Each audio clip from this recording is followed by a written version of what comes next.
고린도전서 2장 6절로부터 11절 다 같이 믿음으로 압독합니다. 시작. 그러나 우리가 온전한 자들 중에서는 지혜를 말하노니 이는 이 세상의 지혜가 아니요 또 이 세상에서 없어질 통치자들의 지혜도 아니요 오직 은밀한 가운데 있는 하나님의 지혜를 말하는 것으로서 곧 감추어졌던 것인데 하나님이 우리의 영광을 위하여 만세전에 미리 정하신 것이라. 이 지혜는 이 세대의 통치자들이 한 사람도 알지 못하였나니 만일 알았더라면 영광의 주를 십자가에 못 박지 아니하였으리라.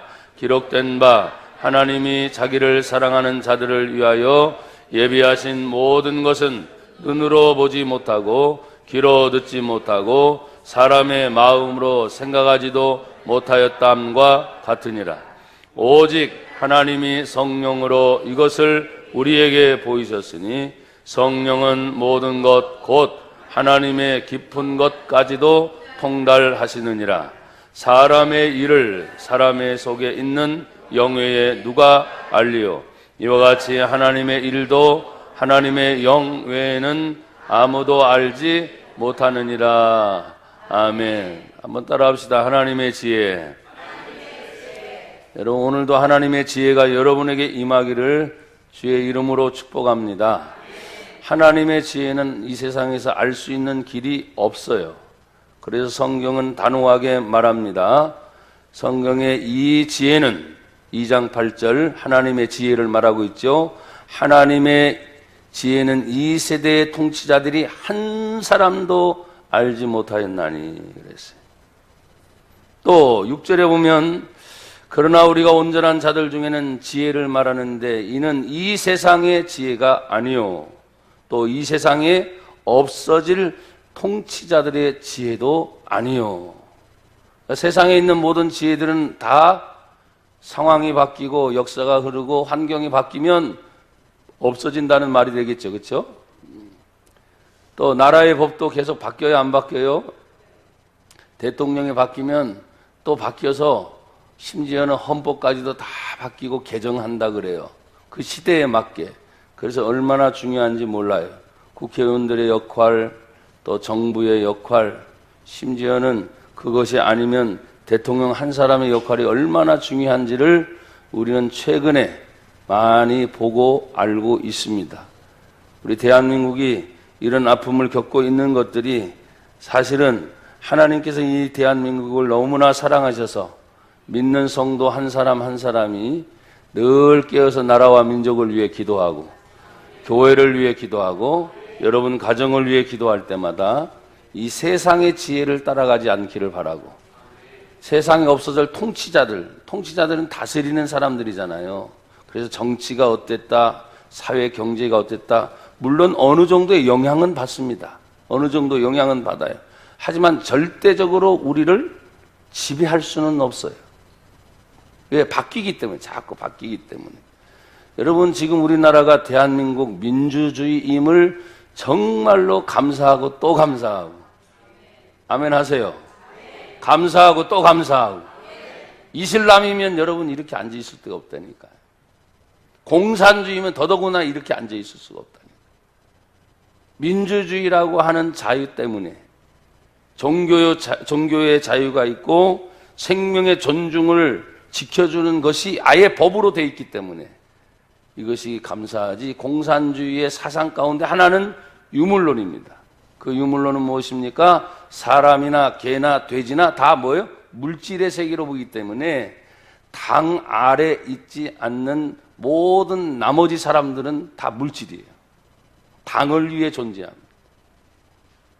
그러니까 사람을 우리는 생각할 때 어떻게 저렇게 죽일 수 있는가? 예, 죄송합니다. 개, 돼지만큼 똑같게 취급을 하기 때문에. 뭐라 그랬어요? 유물론 사상이라. 유물론. 생명 존중이라는 것이 그 속에 없어요. 그러니까 공산주의가 되면 그렇게 무서운 것입니다. 그런데 우리는 민주주의 안에 제일 먼저 따지는 겁니까? 생명의 존엄성이에요. 할렐루야. 그래서 인간이 인간답게 살 수 있도록 해주는 거예요. 그게 민주주의 원칙이에요. 이런 안에 나와 여러분들이 사니까 어떤 문제를 발견해도 사람들이 나가서 민주주의이기 때문에 어떻게 합니까? 데모도 하는 거고 자기 소리를 바라는 거고, 심지어 가끔씩 제가 여의도 앞에 길을 지나다 보면 1인 시위돼. 1인 시위 가가지고 팻말을 하고 억울하다고 말이죠. 어떤 사람은 삭발까지 해가지고 자기 혼자 서 있어. 누가 알아주지도 않아요. 국회 사람들이 다 지나가는 그 대로 앞에 억울하다 이 말이지. 여러분, 공산주의에서 억울하다가 그렇게 있으면 어떻게 하겠습니까?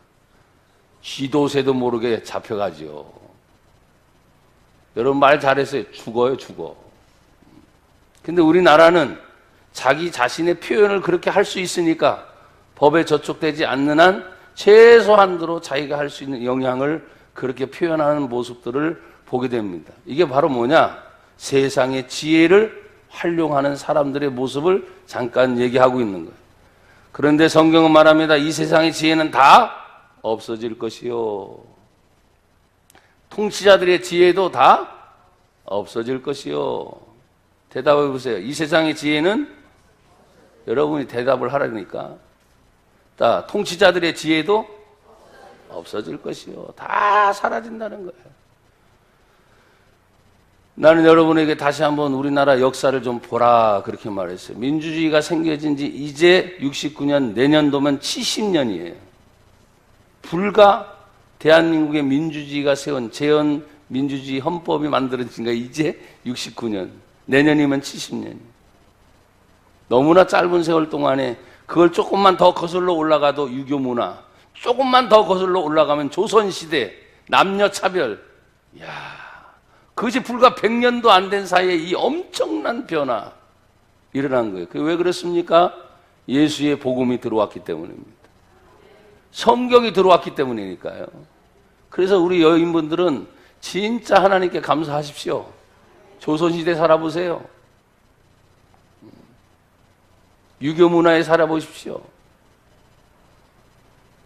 그래서 그런지 어딜 가도, 부흥회를 다니고 어디 교회를 가도 사실은 남성 성도보다 여성 성도들이 훨씬 더 많아. 실제로. 또 많은 일을 해도 여인분들이 훨씬 더 잘해. 아멘들 안 하시네? 그 뒤에 목사님 뭐 뒤에 여러분 절대로 까고 그럴 거 없을 거예요. 그냥 칭찬만 할 거예요. 우리 교회도 지금 보십시오. 남자가 많아요, 여자가 많아요? 여자가 지금 3분의 2 이상이 훨씬 더 많아요.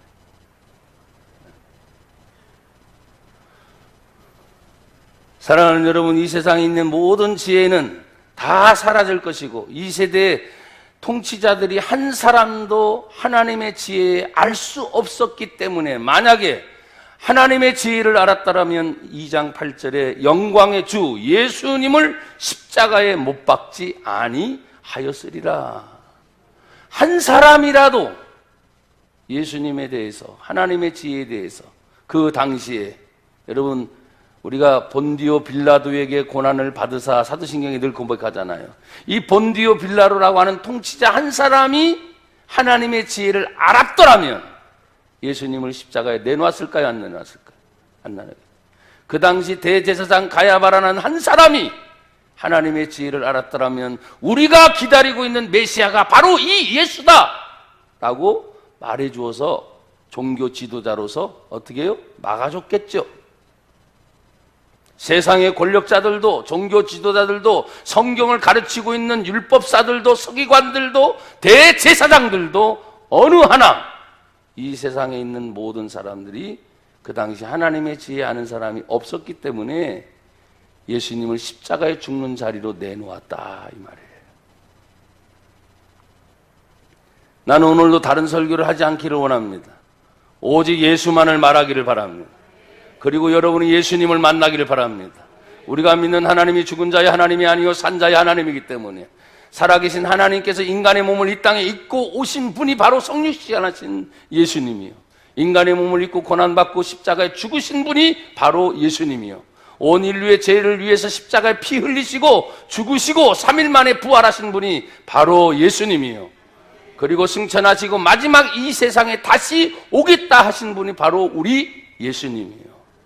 그 예수님이 히브리서 13장 8절에 말씀하시기를 예수 그리스도는 어제나 오늘이나 영원토록 뭐하시다? 동일하시다. 변함없는 분 예수님. 끊임없이 사랑하시는 분 예수님.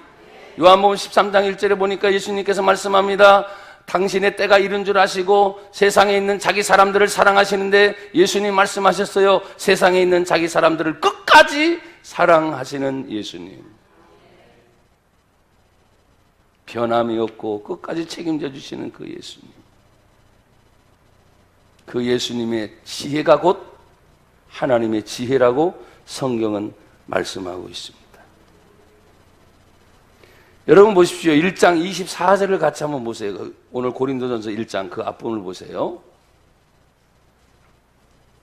1장 24절 다 같이 읽습니다. 시작. 오직 부르심을 받은 자들에게는 유대인이나 헬라인이나 그리스도는 하나님의 능력이요 하나님의 지혜니라. 아멘. 예수 그리스도는 하나님의 능력이요 하나님의 보다 지혜다. 예수를 말하면 하나님의 지혜가 그 속에 있는 거예요.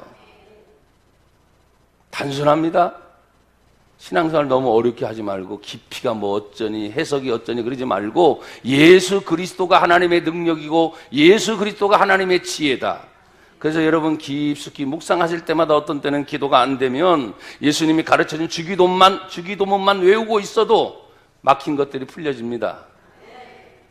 근데 사람들은 자꾸 기도를 더 많이, 더 깊이, 또 다른 방법을 자꾸 찾으려고 하는데 그렇지 않아요. 기도를 하다 한데도 정말 여러분의 믿음이 실어진 기도 한마디입니다. 주여. 그 말 한마디라도 하나님이 들으세요. 여러분, 예수님이 여러분의 진짜 주인이십니까? 돈이 주인 아니에요? 자식이 여러분 마음속에 주인 아니에요? 세상이 여러분 속에 주인 아니에요?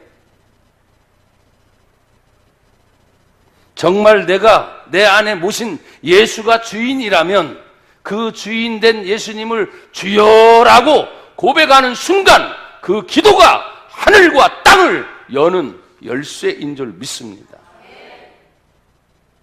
그래서 어떤 때는 저도 기도가 많이 있잖아요. 기도의 제목이. 근데 목사님 저도 기도를 하다 보면 답답해질 때가 있어요. 아니 어떤 때는 기도해야 되는데 누구만 떠올리면 갑자기 기도문이 탁 막혀가지고 주여. 그러다가 또 하나님이 감사한 일들을 떠오르고 기뻤던 일을 떠오르고 행복한 일을 떠오르고 주님의 은혜를 받았던 것들을 떠오르면 다시 주님을 찾으면서 기도의 줄을 잡을 수가 있는 거예요. 사랑하는 여러분, 믿음을 가진 성도들은 누구의 지혜를 말해야 됩니까? 당연히 하나님의 지혜를 말해야 하는 것입니다. 그런데 그 하나님의 지혜는 숨겨 있다고 말했습니다. 2장 7절에 보면 오직 은밀한 가운데 숨겨 있는 가운데 있는 하나님의 지혜를 말하는 것으로 곧 감추어졌던 것인데 하나님이 우리의 영광을 위하여 만세전에 미리 정하신 것이다. 우리의 영광을 위하여. 거기서 보면 우리가 누구냐? 바로 믿는 성도를 가르치는 거예요. 그래서 나는 여러분이 늘 묻습니다. 여러분 예수님 믿습니까? 성령님 여러분 안에 계십니까? 정말 하나님의 살아계심을 믿습니까? 천국과 지옥이 있는 걸 정말 믿습니까? 그 하나님이 지금 나와 동행하는 걸 믿습니까? 그렇다면 하나님이 지금 우리의 영광을 위하여 감춰두신 비밀을 알려주셔요. 은밀한 가운데 있는 하나님의 지혜를 알려주세요. 이것은 만세전분에 미리 정하신 것인데 우리에게 알려주신다고 했어요. 여러분 그 우리가 누굽니까? 이 고린도전서 1장을 쓰기 전에 사도 바울은 우리를 이렇게 설명을 하고 있어요. 자, 1장을 또 가보세요. 1장 2절입니다. 다 같이 읽어요. 시작. 고린도에 있는 하나님의 교회 곧 그리스도 예수 안에서 거룩하여 지고 성도라 부르심을 받은 자들과 또 각처에서 우리의 주 곧 그들과 우리의 주 되신 예수 그리스도의 이름을 부르는 모든 자들에게 할렐루야. 이게 우리예요. 이게 우리야. 그러면 오늘날로 2017년 오늘 7월 마지막 30일을 드리는 이 예배의 말씀을 우리는 그대로 받아옵니다. 2000년 전 사도 바울이 고린도 교회에 있는 하나님의 교회에 있는 그리스도 예수 안에서 있는 성도들 할 때, 여러분 부천시 작동에 있는 하나님의 교회 성신교회 안에 그리스도 예수 안에서 거룩하여지고 성도라 부르심을 받은 자들, 여러분들과 나죠. 부르심을 입은 자들과 또 각처에서 우리 주 곧 그리들과 우리 주 대신 예수 그리스도의 이름을 부르는 모든 자들, 바로 우리를 얘기하고 있어요. 그래서 성도는 믿음을 가진 믿은 자는 언제나 하나님의 지혜가 우선이 돼야 된다. 그러려면 성경을 읽지 않고는 안 되는 거예요. 밥은 먹으면서 성경 안 읽는 사람이 오히려 많아. 일이 바쁘다고 성경을 못 읽는 사람이 일이 많아. 근데 나는 여러분 항상 원초적으로 돌아간다 그랬잖아요. 눈이 침침하면 스마트폰을 틀어서 성경을 들어. 그 정도까지도 못하냐? 얼마나 감사합니까? 과거에는 스마트폰이 없을 때는 다 성경을 지금 몇만 원 주고 샀어요. 이런 가죽 성경을 몇만 원 주고 샀어. 지금은 무료 어플이야, 무료 어플. 그냥 공짜로 줘, 공짜로. 너무너무 대단한 우리 대한민국이죠. 마음만 먹으면 성경 해석, 성경 공부까지도 여러분이 스마트폰을 통해서 그냥 공짜로 다 할 수 있는 시대가 됐어. 근데 뭐냐? 관심이 없다, 이게 관심이. 오락하는 데는 그렇게 관심 많고, 게임하는 데는 그렇게 관심 많은데, 성경 안에 들어가서 하나님의 은혜를 구하는 일은 그렇게 관심이 사라졌어. 정신들 번쩍 차리세요. 스마트폰 가지고 뭘 하고 있는지 몰라도. 스마트폰의 기능은 뭡니까? 가장 먼저 전화하는 기능이겠죠. 그 안에 은행 업무 보는 일, 뭐 물건 사는 일, 지금은 완전히 뭐예요? 그 하나 가지고 다 되는 시대지만, 과연 내가 이것을 가지고 하나님의 영광을 위해서 쓸 수 있는 시간이 내가 사용하고 있는 일반적인 시간보다 얼마나 많이 있는가 생각을 좀 하셔야 돼요. 사랑하는 여러분, 이 세상에 있는 모든 지혜는 그 어리석음의 결과가 예수님을 십자가에 못 박은 결과로 나온 것입니다. 여러분 다시 보십시오. 성경으로 다시 돌아오면 이렇게 말합니다. 그러나 우리가 온전한 자들 중에 있는 지혜를 말한다. 지혜서는 2장 6절에. 그럼 온전하다는 것은 뭔가? 받아들일 수 있는 상태, 장성한 분량의 자리에 있는 사람들, 최소한도 예수의 복음을 전하면 뭐예요? 받아들일 수 있는 상태를 나와 여러분들이 점검할 수 있어야 되는 거예요. 그래서 나는 여러분들이 보는 눈이 있어야 되는 거예요. 여러분이 예수 믿는 사람이 수준이 높아져야 되는 거예요. 내가 말하는 가난이 아닙니다. 못 배운 것이 아닙니다.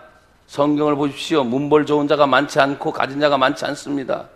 그럼에도 불구하고 하나님의 지혜를 말하는 데 있어서 가난한 자든 부자든 가진 자든 못 가진 자든 예수님의 복음을 말할 수 있는 능력은, 아까 그리스도는 하나님의 능력이요 그리스도는 하나님의 지혜라고 말했기 때문에 내가 만난 예수를 말하면 하나님 역사하십니다.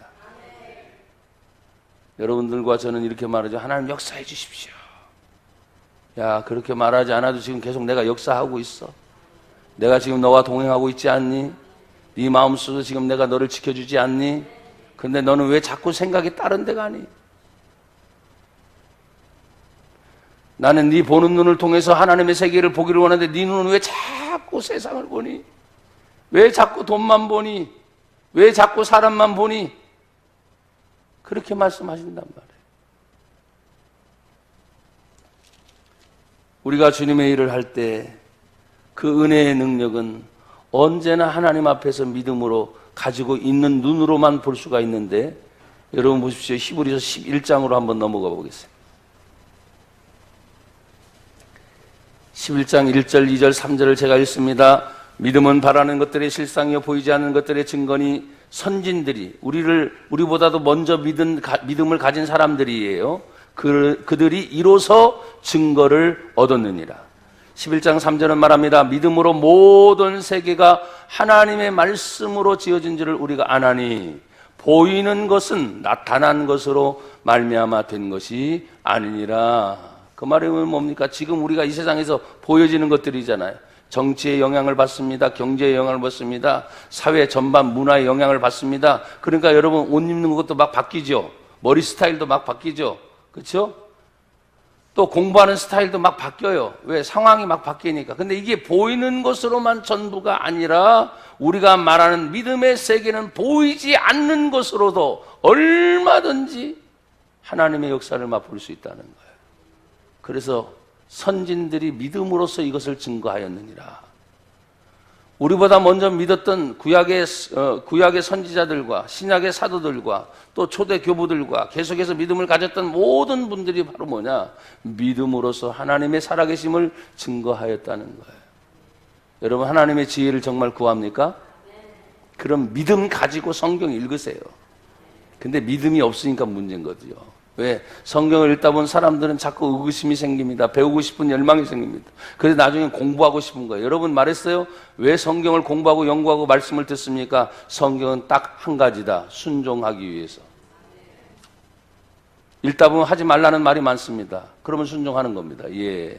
또 읽다 보면 하라는 말씀이 많습니다. 예. 라고 순종하기 위해서인데 공부하다 보면 머리에 지식이 쌓여요. 그래서 사람들은 말합니다. 저 성경 구절 알고 있어. 목사님 설교하는데 또 그 성경 구절 또 쓰네. 또 쓰면 어때요? 여러분 맨날 같은 밥 먹잖아. 그래요, 안 그래요? 한국 사람 맨날 김치 먹죠? 또 쓰면 어때? 맨날 먹으면 어때?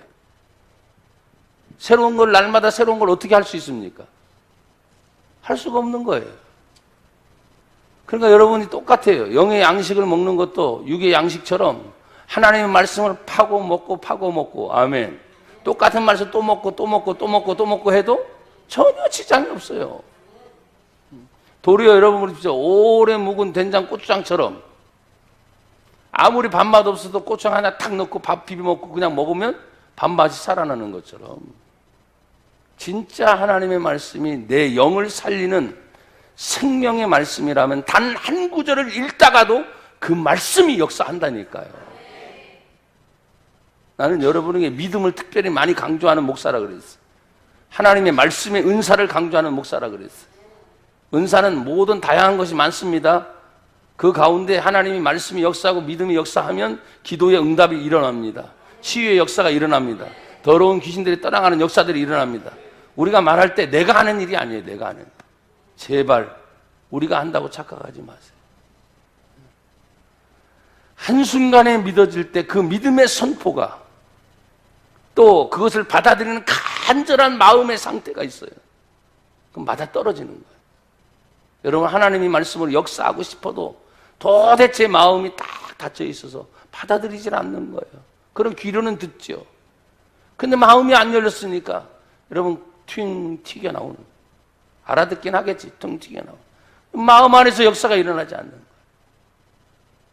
나는 여러분이 눈도 열리고 가장 기초적인 게 귀도 열리고 마음도 열리고 말씀을 듣다 보면 아멘. 누가 하라고 해서 하는 게 아니라 아멘.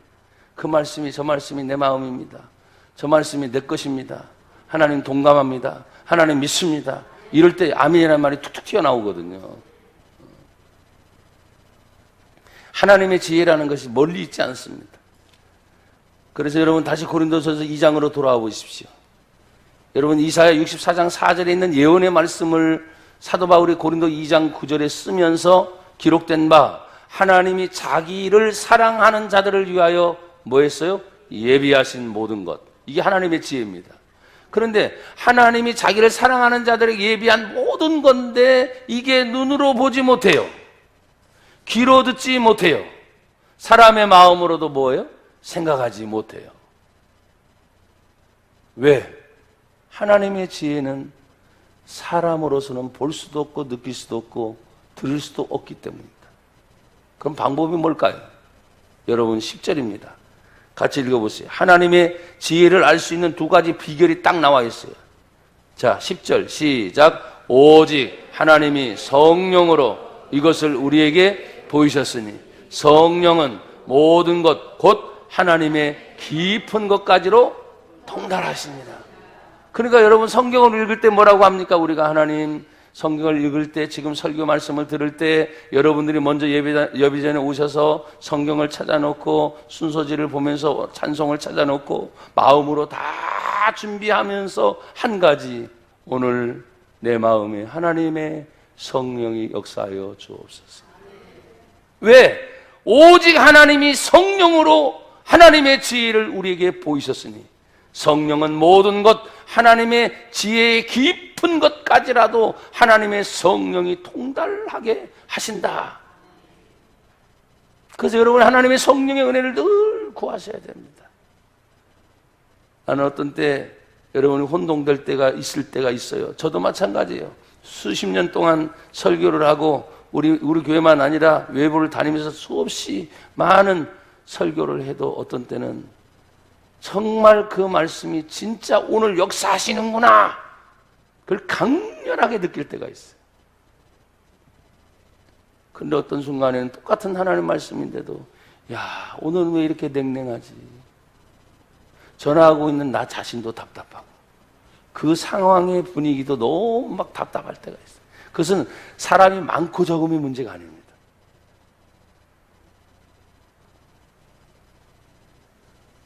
큰 기도원에 쓰기도 하고, 또 아주 작은 교회 지하 교회 가서 설교를 할 때도 어떤 때는 큰 것보다 소수의 몇 사람이 모여있는데 더 강력한 하나님의 은혜가 임할 때가 있어요. 그래서 하나님은 환경을 보시는 분이 아니에요. 많고 적음을 보시는 분이 아니라 그 자리에 믿음을 가지고 성령의 은혜를 간절히 사모하는 갈급한 마음의 상태, 마음으로 준비된 사람들이 있으면 하나님 말씀이 역사하시는 거예요. 그래서 첫째는 하나님의 지혜를 알 수 있는 방법은 오직 하나님의 성령으로만 되어진다는 거예요. 두 번째는 11절 다 같이 읽어요. 시작. 사람의 일을 사람의 속에 있는 영 외에 누가 알리요? 이와 같이 하나님의 일도 하나님의 영 외에는 아무도 알지 못하느니라. 아멘. 여러분요, 나와 여러분들이 입을 꼭 담고 아무에게도 아무 말을 하지 않으면 여러분의 일을 알 수 있어요, 없어요? 근데 사람들이 어떻게 그런 일들을 알고 있죠? 여러분도 모르게 순간 누군가한테 다 흘려놓은 게 있어요, 정보가. 오늘 성경은 이렇게 다시 말합니다. 사람의 일을 사람의 속에 있는 영 외에는 아무도 알 길이 없다. 그러면 나와 여러분이 육체만 있는 것이 아니라 우리 속에 뭐가 있다고요? 영이 있어요. 영혼이 있어요. 그러면 하나님의 지혜를 알 수 있는 방법은 육체의 생각과 배운 학식과 오래된 경험으로가 아니라 그분의 영이기 때문에 우리 속에 있는 영혼이 열려야 되고 깨달아져야 되고, 영과 영은 영으로만 해결이 되는 거예요. 그래서 여러분들이 내가 지금 육체에 있지만 항상 성령이여 내 안에 있는 영으로 깨닫게 하여 주시옵소서. 하나님의 말씀을 지식으로 막 받으려고 하지 않게 하시고 내 마음의 영으로 깨달아질 때 이제는 그것이 지식이 되고 지혜가 되어서 여러분을 살리는 생명의 말씀으로 되는 것이지, 그냥 영은 제외하고 학습적으로 지식으로 쌓고 또 여러분이 가지고 있는 습관적인 것을 가지면 그게 교만하게 되는 거예요. 그래서 하나님의 지혜를 아는 방법 두 가지는 하나님의 성령과 우리 속에 있는 우리의 영혼입니다. 그래서 여러분, 우리가 하나님께 예배할 때 뭐라 그래요? 하나님은 영이시니 예배하는 자가 신령과 진정으로 예배할지니라. 기도합니다. 그냥 육신의 기도가 있습니다. 조금 열리니까 사도 바울은 마음으로 하는 기도가 있다고 그랬어요. 더 열리니까 영으로 하는 기도가 있다고 말했어요. 어떤 분은 이걸 가지고 삼분설을 얘기하지만 전 그렇지 않다고 봐요. 왜? 우리 장로교 합동체, 저는 장로교 합동체 목사이기 때문에 3분설이 아니라 2분설을 믿는 그런 공부를 해왔어요. 성경을 읽다 보면 영혼, 육, 3분설이 될 수도 있고, 아니면 읽다 보면 영혼과 육체 딱 그렇게 구분이 되기도 해요. 그러니까 우리는 2분설을 배워왔어요. 하나님의 영혼이 우리 속에서 우리의 영혼과 하나님의 영이 만나게 되면 우리의 모든 마음도 깨달아지고 생각도 깨달아지고 삶의 모든 부분이 깨달아지게 되는 거예요. 그래서 기도를 늘 알고 싶었는데 그냥 기도가 자연스럽게 해결이 되는 거예요. 성경의 깊은 진리를 깨닫고 싶었는데 여러분, 하나님의 지혜가 예수 그리스도라 그랬으니까 그 예수님을 생각하고 묵상하다 보니 그 안에서 모든 문제가 해결되기 시작하는 거예요. 사랑하는 여러분, 나는 하나님의 성령으로 우리의 영혼이 열리기를 축복합니다. 그래서 우리의 영혼이 하나님의 지혜를 알 수 있는 것을 찾을 수 있는 방법은 또 뭘까 생각해 보니까 그 해답은 언제나 성경에 나와 있어요. 2장 12절 다 같이 읽습니다. 시작. 우리가 세상의 영을 받지 아니하고 오직 하나님으로부터 온 영을 받았으니 이는 우리로 하여금 하나님께서 우리에게 은혜로 주신 것들을 알게 하려 하심이라. 아멘. 세상의 영은 하나님의 은혜를 깨닫지 못하게 합니다. 그런데 잘 보십시오. 우리가 세상의 영을 받지 아니하고 오직 하나님으로부터 온 영, 하나님의 성령을 받았는데 성령이 우리에게 오시면 이후 우리로 하여금 하나님께서 우리에게 은혜로 주신 것들을 알게 하려 하심이라. 그래서 성령은 하나님의 은혜로, 야, 이게 하나님의 은혜야. 또 이게 하나님의 은혜야. 하나님의 은혜를 뭐요? 알게 하시는 것이다. 여러분, 우리가 하나님의 지혜를 자꾸 얘기하잖아요. 그 지혜는 언제나 성경으로 돌아가는 거예요. 그럼 그 성경 안에서도 어떤 때는 난해 구절이 있어요. 역사적인 해석이 있어요. 시대적인 배경이 있어요. 그 문화적인 배경이 있어요. 그런 모든 것들을 다 우리가 파헤치기는 힘들어요. 그런데 하나님의 성령이 우리 안에 다 들어오게 되면, 제가 목사로서 신학 공부를 한 지가 거의 9년입니다. 신학교 해야지, 신대원 해야지, 강사고시 1년 동안 죽으라고 보지. 그러니까 목사 안수까지 거의 10여 년 가까이. 그리고 제가 신학교를 배우다가 또 다시 다른 신학교로 하니까 거의 10여 년 이상을 성경에 대한 이야기를 많이 배워요. 신학이라는 걸 공부해요. 근데 여러분, 그렇게 공부해도 어느 순간에 어떤 성경을 봐도 난해 구절은 여전히 난해 구절일 수도 있어요. 근데 놀라운 것은 하나님의 성령이 어느 한순간에 마치 묶인 실타래가 탁 풀리면 속이 시원해지지. 아, 그렇구나. 어떤 데는 안 되니까 어떤 신학사가 써놓은 신학의 주석체들을 봅니다. 언어를 찾아봅니다. 또 영어를 찾아봅니다. 왜? 어떻게 해서든지 해석을 해보려고. 그런데도 여전히 난해 구절은 수백 년 동안 사람들이 연구해도 난해 구절이라고 딱 써놨어요. 그렇게 해석하기 어렵다 이 말이죠. 그래서 사도 베드로는 하나님의 성경은 사사로이 풀 것이 아니다라고 말하고 있어요. 그렇지만 우리가 이번에도 제가 부흥회 가서 설교를 했지만 여러분과 제가 원어를 어떤 때는 몰라도 또 영어를 몰라도 이 한글 성경 하나만 가지고도 하나님의 지혜와 하나님의 은혜와 하나님께로부터 구원받는 내용을 우리가 받아들이기엔 전혀 손색 없을 정도로 성경 한글, 성경만 가지고도 가능하다 이 말이에요. 그래서 무슨 깊이를 자꾸 찾으려고 하지 말고 살아계신 하나님을 진짜 인격적으로 만나면 성경은 풀리게 돼 있어요. 사랑하는 여러분, 오늘 보십시오. 그 푸는 방법이 하나님께서 우리에게 은혜로 주신 것들 하나가 아닙니다. 많은 은혜들을 알아가는 거야. 알게 하십니다. 그래서 여러분 진짜 은혜 받은 사람은 하나님의 은혜입니다 그러죠. 하나님의 은혜입니다.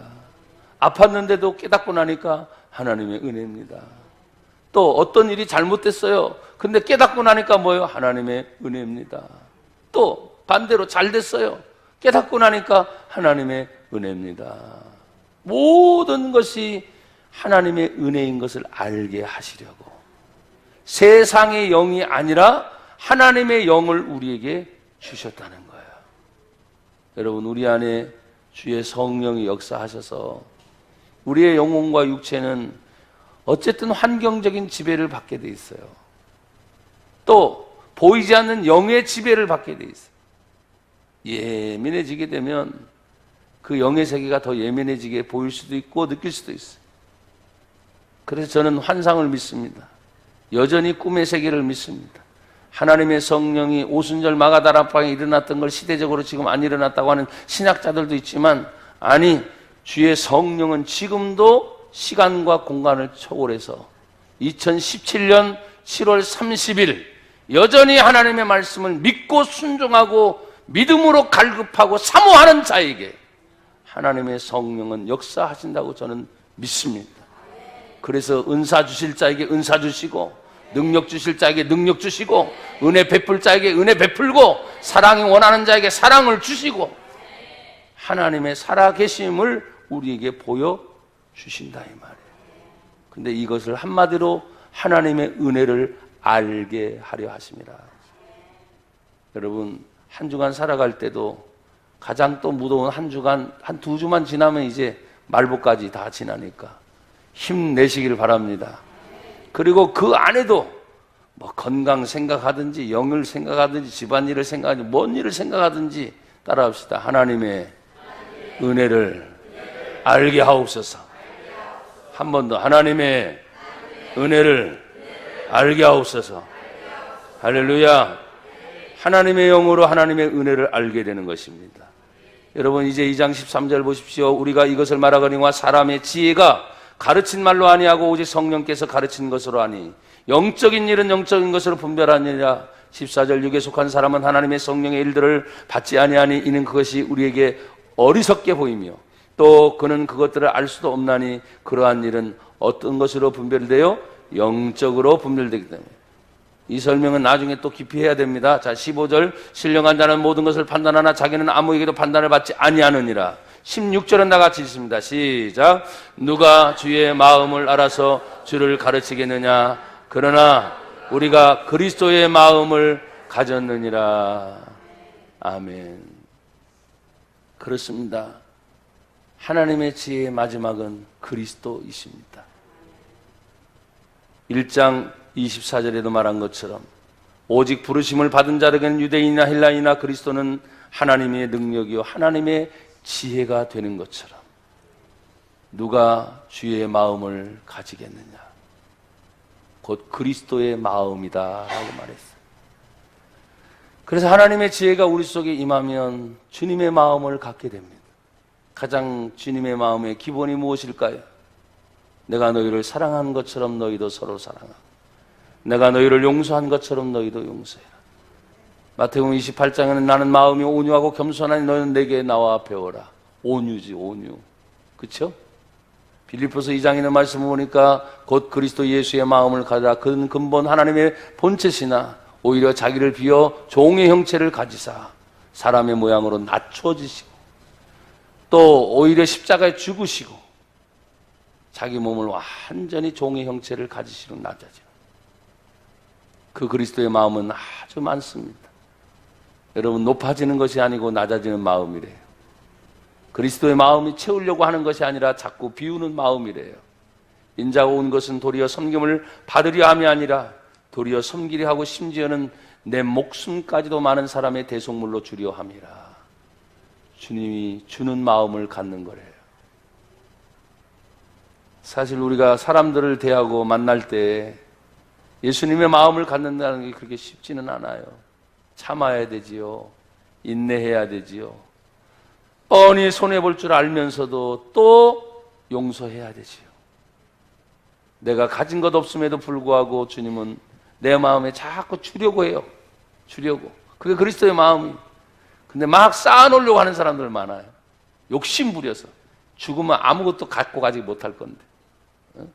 통장 적금 여러분 여러 개 있으면 많이 해주는 것도 좋지만 죽으면 여러분 아무것도 못 가져가요. 그래서 진작 빨리빨리 내놓아서 사회에 환원을 하시든지 가난한 자를 도와주시든지. 여러분들 그런 통로를 모르면 어떻게 해요? 교회로 가져오면 교회 이름으로 선교하고. 아멘들 안 하셔. 교회 이름으로 구제하고 교회 이름으로 가난한 사람 도와주고 얼마든지 할 수 있는 통로가 너무너무 많습니다. 욕심 버리세요. 하나님의 지혜는 이 세상에 아들 예수님을 보내주신 가장 큰 은혜입니다. 하나님이 인간이 되신 거잖아요. 모든 욕심을 다 주님이 버리신 거잖아요. 주님의 은혜 안에 이번 한 주간 또 말씀으로 승리하시기를 주의 이름으로 축복합니다. 하나님 감사합니다. 하나님의 지혜를 알게 하시려고 우리를 예수 믿는 자 되게 하셨사오니 이 세상의 지혜를 따라가지 않고 하나님의 지혜를 알고 그 하나님의 지혜를 따라가게 하옵소서. 예수님 이름으로 기도합니다. 아멘.